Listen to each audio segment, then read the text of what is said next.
Jesus!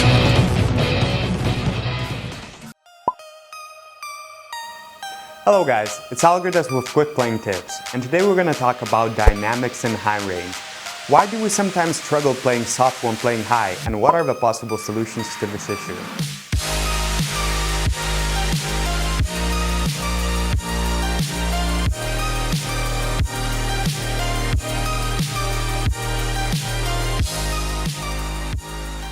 A huge range and volume is one of a few huge benefits that brass instruments have over many other instruments. And playing softly in high register can be one of the most beautiful and expressive musical tools when it comes to brass playing. However, way too often we run into limitations when it comes to using this amazing technique. So let's just briefly cover what happens when we try to play high notes quietly and why it doesn't come out all that well sometimes. So most of you probably know that whenever we play high, the air has to go faster in order to keep lips vibrating in comparison to low notes. And if you didn't, well, now you know. Also, the airstream is going to be slightly directed downwards the higher we go. I've already made multiple videos on these topics, so it might be worth checking them out before we continue. Anyway, here's where the usual suspect problem happens. In order to vibrate lips faster, or in other words, play higher, we need to blow faster air.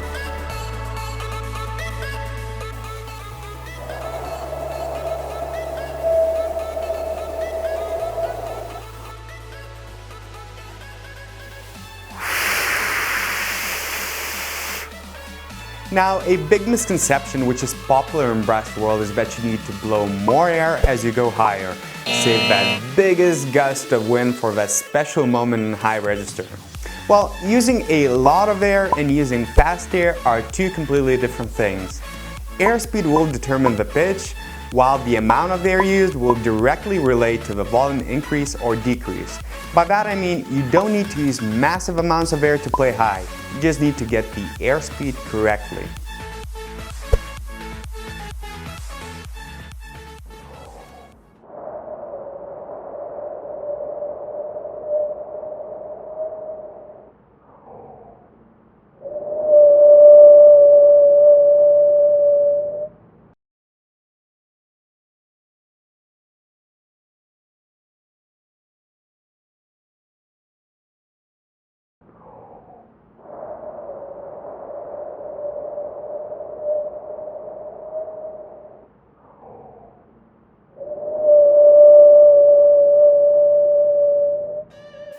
Just like a lot of us have this bad but natural instinct to tense up whenever we get that adrenaline rush in concert performance, often we do have an instinct to overblow whenever we increase the airspeed. When lips vibrate faster, it becomes harder to keep them sealed while leaving a gap in between for the air to move. As a reaction, we often just blow harder, which not only increases the pitch but increases the volume as well. Good news is that it is relatively easy to fix. Bad news is that it usually takes a little bit of time, a little bit of practice, and some patience. That being said, let me show you some cool exercises which will help you to get in control of your volume in the fastest way possible. In order to be in control of our airspeed, we need to make sure that we are in control of our embouchure and the space in between the lips as well. Often as we go higher, our bottom lip sinks under the upper lip too much, thus not only changing the air direction in a negative way, but also closing the gap for the air to run and stopping our sound.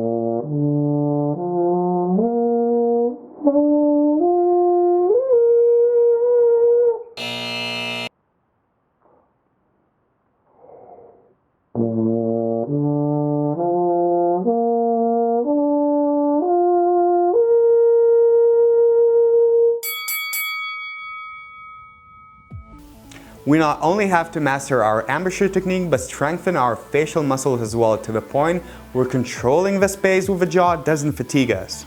A great starting point would be an exercise I'm about to show. We will play a simple arpeggio pattern and focus on making sure that our bottom portion of embouchure is nice and firm.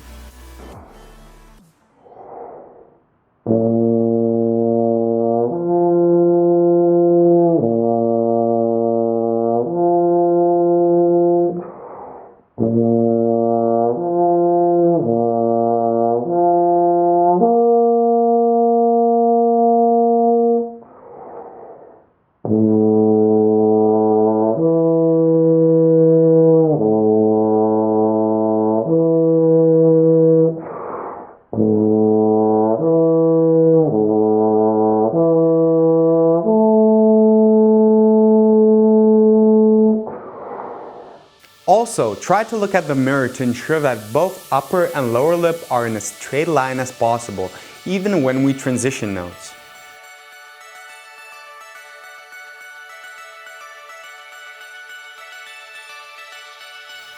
When you get comfortable playing these, your transitions are now smooth and sound is full. It's time to play around a bit with volume on top notes. We'll use an exercise from a well-known practice book, Brass Gym by Patrick Sheridan and Sam Palafian. It's called Beautiful Sound, and you'll soon hear why. For now, let's focus on execution.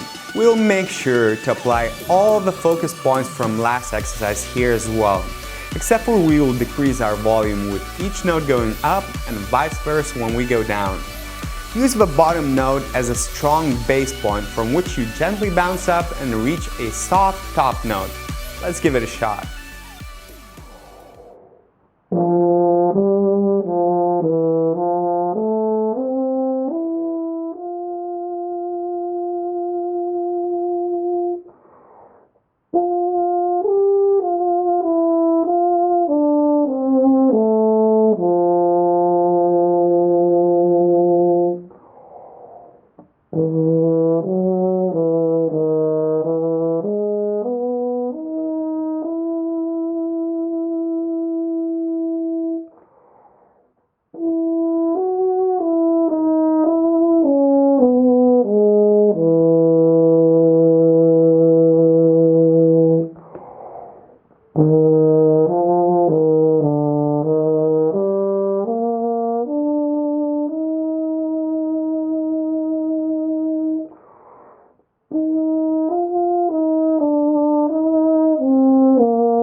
Once you mastered this exercise and now you have a full control of your volume within one octave, it's time to expand the range and try to get some soft dynamics and even higher notes.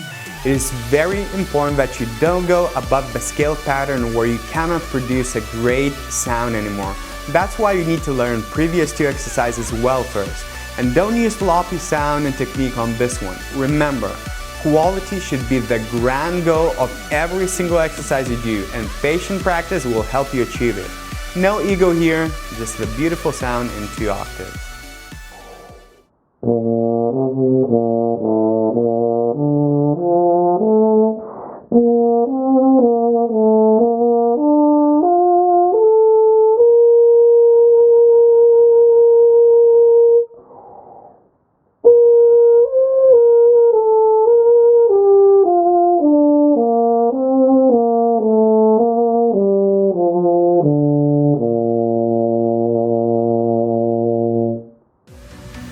Hopefully by now you've got a decent clue of how dynamics work, not only in high register but in general.